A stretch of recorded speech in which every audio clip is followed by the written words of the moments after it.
Darjeeling Steinway, a short story. Calcutta, to be kind about it, was built on a swamp. The British, not undeservedly, were devoured by mosquitoes.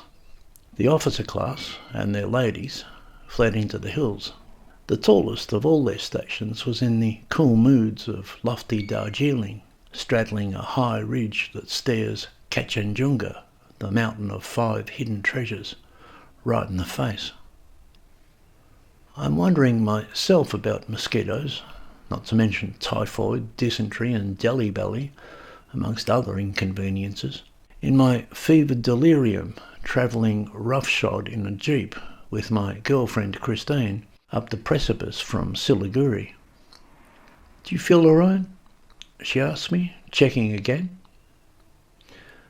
I am seeing triple. My forehead is a raging furnace.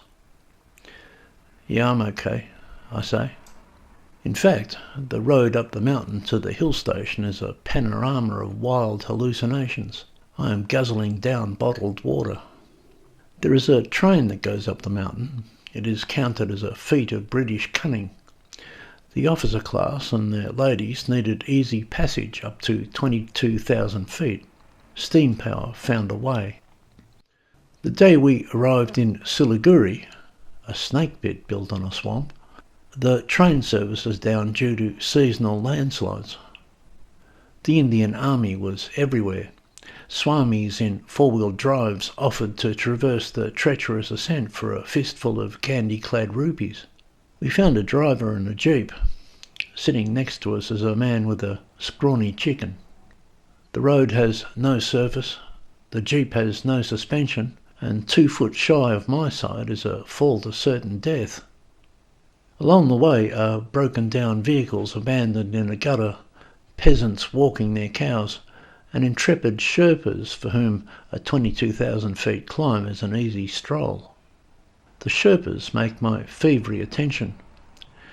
Sometimes on the hairpins, in a traffic jam, our jeep moves a few feet every half hour, and we pull up aside Sherpas on the verge, and their leathery brown faces are immediately in my window.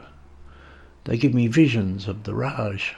Here and there a religious man puts his hands together as a greeting and a godspeed, although you wonder if it is because he fears the jeep won't make it to the top. Darjeeling is the tallest town there is. Kachanjunga is a monster. It was once counted as the tallest pinnacle in existence, but when a surveyor named Jackson clocked it at number 2, he was run out of town by a mob of angry Buddhists. It is the hilliest of the hill stations, Darjeeling, and Kachanjunga lurks in the mists just outside its windows. "You don't look well," says Christine. I am admittedly fuzzy. I am staring out the jeep at the high-hilled Himalayas. I'm in a flashback. The whole malaise is only interrupted by an occasional outburst by the scrawny chicken. We are moving along a slightly better stretch of track, following a minibus hired by Americans, and I see a Sherpa woman, old and tiny, trudging along the roadside, sure-footed against the gorge, and on her back she is carrying a piano. A full piano, a grand piano.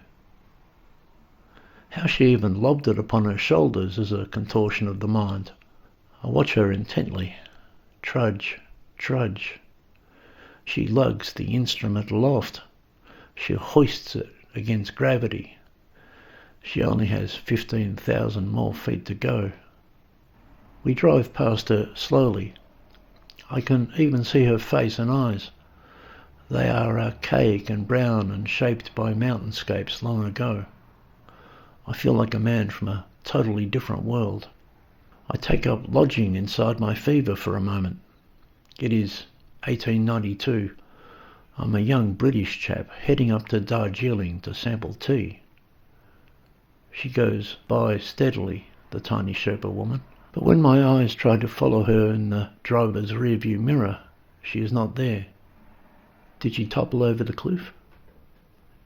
Christine, putting her hand on my knee, reiterates, "You really don't look well." And I realise that she, the Sherpa, was never there. Instead, we drive past a gang of Hindu road workers who are there, and who mend the road passes in a futile struggle against subsiding surfaces. Our driver gives them a honk. I tell Christine I'll be fine once we get into the chilly altitudes and healthy air. Getting to Darjeeling would be an ice pack on my head. And sure enough, the oxygen of the 5 treasures, once I sampled it, did me wonders.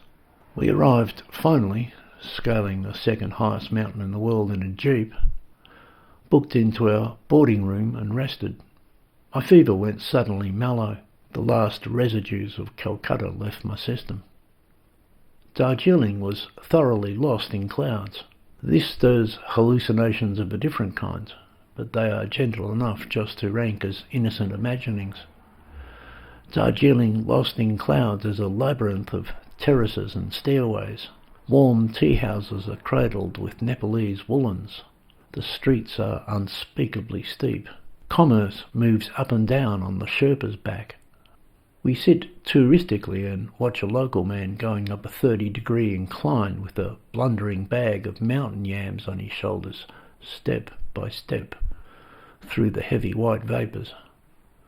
These are beings of prodigious hardship, you cannot help but be thinking, even though they'll give you smiles with broken teeth and will carry your bags for a brass razoo. Then, one morning, the cloud lifts, inner and outer. Christine and I are at the observation deck. Everything parts. The last mist evaporates. The sunbeams strike the mountain. There is Kanchenjunga, naked guru, vast and cosmic, man-humbling, mighty. It takes Christine's breath away. I am suitably gobsmacked too. Holy geology, look at that. So too are the other onlookers at that exact spot that morning. Specifically, there is an Indian army man, a major, and a badly dressed civilian of more shady demeanour.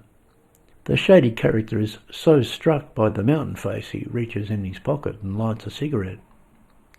The major walks over to him and says, "Please, sir, this is an auspicious place. Do not smoke here." Respectfully, the shady character obeys. We all go back to being made meagre by the mountain, auspicious.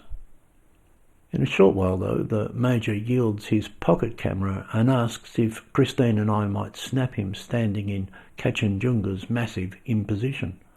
Sure, we say. His name is Major Chandri. He asks the pleasant questions. Where are you from? Did you travel up from Calcutta? How did you find the mosquitoes? Christine explains that the train was down and our jeep was a rugged makeshift. Major Chandri explains that the landslides have been bad this season. Oftentimes all traverses can be cut and Darjeeling is a stranded fiefdom in the clouds. Standing at the lookout, as well as the arresting mountain face, there are recognitions of the dark green tea plantations, orderly, contoured and extensive.